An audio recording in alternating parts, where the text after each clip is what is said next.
Күндүн маанилүү жаңылыктар менен тааныштырып, бүгүн программасы. Студияда мен Тимур Владислав. Саламатсыздарбы? Алгач чыгарылыштын кыскача мазмуну менен таанышып алыңыздар. Активист Адилет Ормонбеков мурдагы судья Айбек Эрнис уулунун жазаланышын талап кылууда. Саясатчылар Өмүрбек Текебаев жана Дүйшөнкул Чотоновго шайлоого чейин соттук өкүмүн чыгаруу аракети болууда. Коронавируска каршы күрөшкөн саламаттык сактоо кызматкерлеринин укугун коргой турган профсоюздук уюмга нааразычылык күч алды. Бишкектин 1-май райондук сотунда Атамекен партиясынын лидери Өмүрбек Текебаевдин жана мурдагы өзгөчө кырдаалдар министри Дүйшөнкул Чотоновдун соту 12 августта уланмай болду. Мындай чечимди сот бүгүн 10 августка белгиленген жараянда мамлекеттик котормочунун келбей калганына байланыштуу кабыл алды. Сотто котормочунун кызматын колдонуп келген Өмүрбек Текебаев мамлекет ага акча төлөбөгөндүгүнөн улам жараянга келбей калганын айтты. Өмүрбек Текебаев 27 июлда пневмониядан даарыланып ооруканадан чыккан. Анын 2 жума үй шартында даарылануу мөөнөтү 10 августта аяктаган. Бишкектин 1-май райондук соту Текебаев ооруканадан чыккан күндөн тартып 3 жолу жараян дайындаган. Текебаев менен Чотоновдун адвокаттары муну бийлик 4 октябрда боло турган шайлоого чейин чечим чыгарууга аракет кылып жатат деп баалап жатышат. Активист Адилет Ормонбеков Бишкектин 1-май райондук сотунун мурдагы судьясы Айбек Эрнис уулуна чара көрүүнү өтүнүп башкы прокуратурага кайрылды. Ал башкы көзөмөл органына жиберген катын Facebooktагы баракчасына дагы жарыялады. Анда Айбек Эрнис уулу быйыл 6 июнда Бишкекте Toyota Land Cruiser автоунаасынын айдоочусу күзөтчүгө кол салып, отурган күркөсүн сүзгөн адамга карата кылмыш ишин 24 июнда токтотуп койгонун жазган. Ошондой эле Эрнис уулу судья болуп иштеп турганда Бишкек парк соода борборунун daarатканасында 13 жаштагы секелекти зордуктоо үчүн шексин алган 22 жаштагы жаранды актап койгонун дагы сынга алган. Ал мурдагы судьяга байланыштуу ушул жана башка фактылар сот системасына көлөкө түшүрүп, элдин сотко болгон ишенимин кетире тургандыгын жазды жана Айбек Эрнис уулунун ишмердигин иликтөөнү суранды. Улуттук коопсуздук боюнча мамлекеттик комитет 10 августта өзбекстандык журналист Бобомурод Абдуллаевдин кармалышы тууралуу маалымат берди. Анда өзбекстандык жаран 8 августта 1993 жылдагы үй бүлөлүк жана кылмыш иши боюнча укуктук жардам жана укуктук мамилелер тууралуу Минск конвенциясынын алкагында кармалгандыгы жазылган. Кармалган адам бир катар кылмыштар үчүн Өзбекстандын укук коргоо органдарынын издөөсүндө жүргөнү белгиленген. Маалыматка караганда 1973 жылы туулган өзбекстандык жаран УКМКга камакка алынган. Учурда башкы прокуратура анын баш коргоо чарасын аныктап жатат. Өзбекстандын компетенттүү органдарына өткөрүп берүү маселелери каралууда.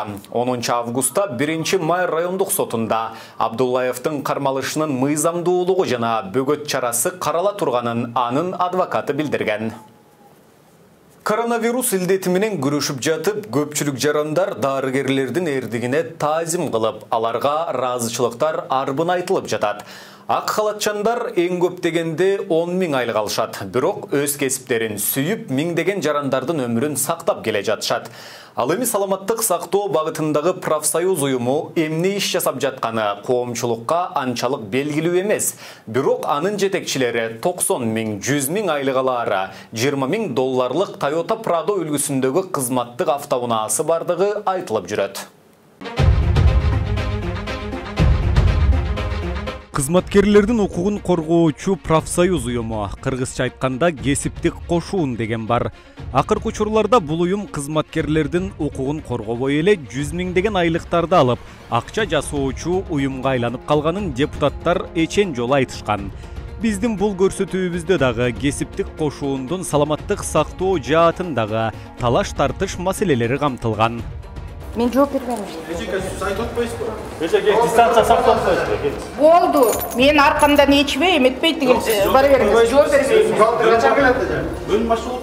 Бул журналисттердин суроосуна жооп бербей качып калган айым саламаттык сактоо кызматкерлеринин кесиптик бирлигинин жетекчилик кызматына талапкер. Баса сөз кылып жаткан уюмдун жетекчилик кызматы шайлоо жолу менен тандалып алынат. Аталган бирликтин жетекчисин шайлоо өнөктүгү карапайым бир имаратта эмес, Кой Таш айылында жайгашкан заңгыраган Жаннат эс алуу борборунда болуп өттү. Белгилей кетсек, бул эс алуу борборуна иш-чара өткөрүү үчүн 10 миңден ашуун акча каражаты талап кылынат. Биринчиден шайлоону акча талап кылынбаган профсоюзга тиешелүү бир имаратта өткөрбөй, кымбат баалуу эс алуу жайында өткөрүүнүн зарылдыгы бар беле деген ой жаралат. Экинчиден шайлоону чагылдырууга барган журналисттерге тоскоолдук кылып, жашыруун жолу менен өткөргүсү келген кесиптик бирликтин бухгалтеринин кылык жоругу таң калдырды. Шайлоонун жыйынтыгы тартайып атат. Анда эмне коркунуч бар экен? Анда эмне коркунуч бар? Шайлоонун жыйынтыгында бир мындай жаап койгон сырыңар бар, же махинацияңар. Анан эмне болду? Эмне үчүн түнчүлдө бизден делегаттарды эшикке чыгарып бирден коррупция кылып атасыңар. Эмне жашырып атасыңар? Эмне коррупция кылып атам? Эмне жашырып атасыңар? Анда эмнеге ачык кылып койгула, биз сиздерге тоскоол болбойбуз, ачык кылып коюңуз керек. Ачык болуш керек. Шайлоо любой убакта ачык болуш керек. Шайлоо ызы-чуу менен өттү. Алгач профсоюз уюмунун жетекчилик кызматына күн мурунтан эле бөлүм башчы болуп иштеп жүргөн Айгүл Байалиева талапкерлиги көрсөтүлдү. Бирок съездге катышып жаткандардын арасынан эки адам жетекчи болуп иштөөгө ниети бардыгын билдирип чыгышты. Натыйжада талаш тартыш жаралып, эки талапкерди шайлоого катыштырбай коюу аракети көрүлдү. Биз өзүбүздүн ошо медиктердин профсоюз мүчөлөрүн коргошубуз керек. Эгер сиздер менин укугумду тейлеп атсаңар, атигилерди кантип коргойбуз? Жок, бул жерде андай понятие болгон жок. Бул жерде ошондой болуп атат, туура болуп атат. Биз ар бирибиз өзүбүздөн башташыбыз керек биринчи. Биз өзүбүздү сыйласак, андан кийин жана медиктерди сыйлайбыз, мүчөлөрүбүздү сыйлайбыз. Бул жерде жана порядок жазып турат. Как избирается высшие руководящие органы и их там руководитель. Ошол негизинде мен вопрос такой ставлю. Ким ушу устав негизинде, азыркы действующий уставда койгон кийинки кандидатураларды киргизбейбиз, шайлабайбыз деген маселени макул дегенге мандатыңарды көтөрүп.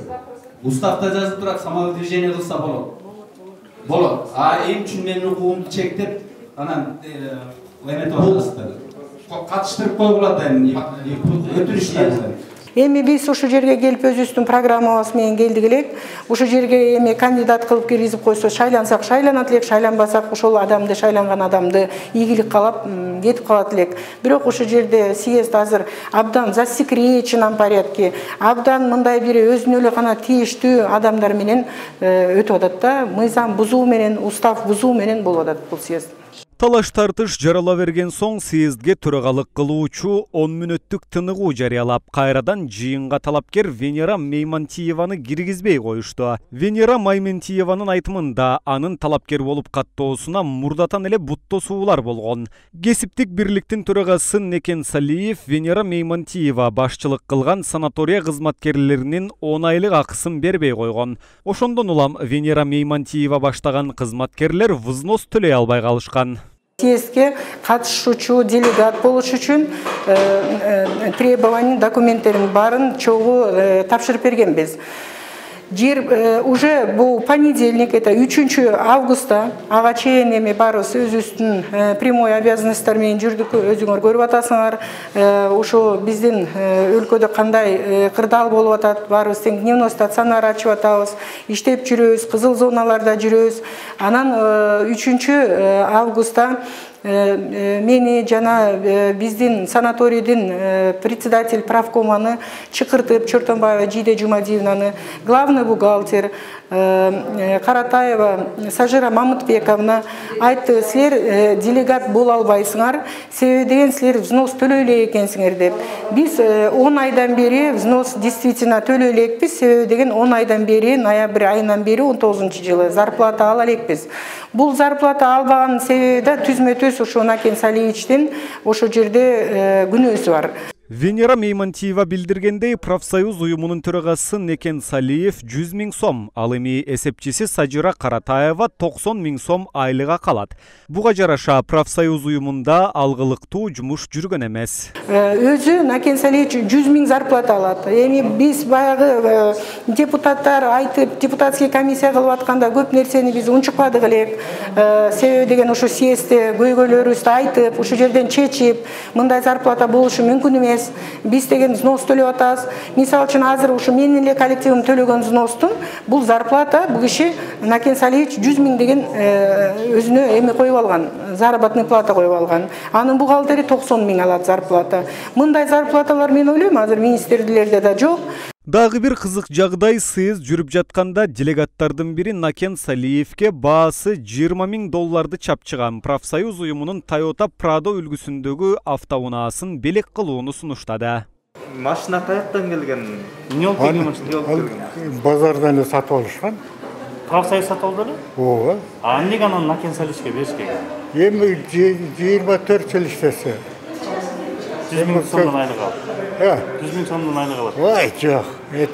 Это просто разговор. Ошентип 30 жылга чукул 100 000 маяна алып иштеп, төрагалыгын тапшырган Накен Салиевдин ордуна төрайым болуп Айгүл Баялиева шайланды. Ал эми Накен Салиев аттан түштү дагы ээрден түшкөн жок. Бүгүнкү съездин чечими менен ал төраганын кеңешчиси болуп дайындалды. Жарым жылда 33,5 миллиард сом салык чогулду. Бул жыл башындагы алдын ала божомолдонгон суммадан 1,1 миллиард сомго аз. Ал эми былтыркы жарым жылда чогулган салыктын өлчөмүнөн 2,7 миллиард сомго аз жыйналды. Кыргызстанда өндүрүлгөн товарлардын акциздик салыгынан түшкөн салык 330,4 миллион сомду түздү. Бул алдын ала божомолдон 358,5 миллион сомго аз. Өкмөт коронавирус пандемиясына байланыштуу быйыл мамлекеттик бюджетке 30 миллиард сомдун айланасында акча түшпөй калаарын билдирген. Бул кенемти эл аралык донорлордон алынган каражат менен толукталып, пенсия, жөлөк пул жана айлык акы төлөөгө жумшалып жатканын Финансы министрлиги кабарлаган.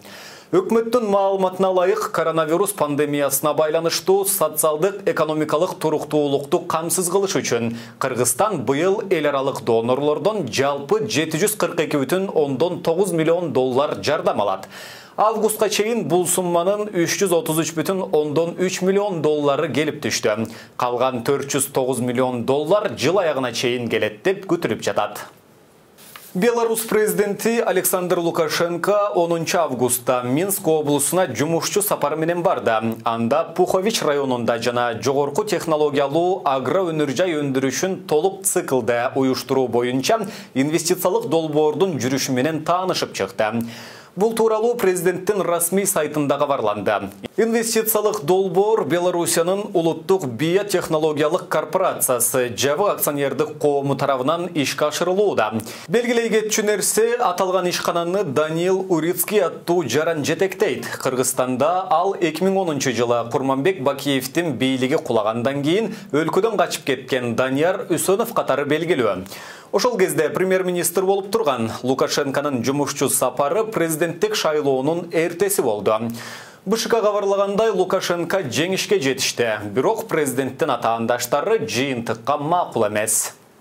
Саламаттык сактоо министрлигинин буйругу менен 2020-21 окуу жылында Иса Ахунбаев атындагы Кыргыз мамлекеттик медициналык академиясында жана Ош мамлекеттик университетинде кошумча бюджеттик орундар бөлүндү. Алар дарылоо иши 210 орун, медициналык профилактикалык иши 60 орун, Педиатрия 40 орын, медайымдық иш 10 орын. Ош мамлекеттік университеті үшін 80 бюджеттік орын бөлінді. Дарылоо иши 40 орын, медициналық профилактикалық иши 20, педиатрия 15 орын.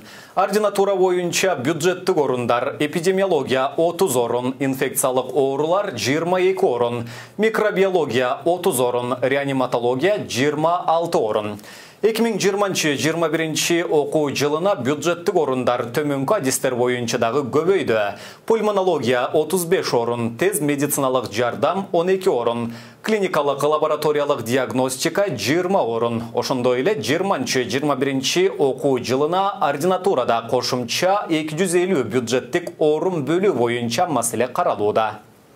Мына ушуну менен бүгүнкү берүүбүздү жыйынтыктайбыз. Кийинки эфирлерден амандашканча сак саламатта туруңуздар.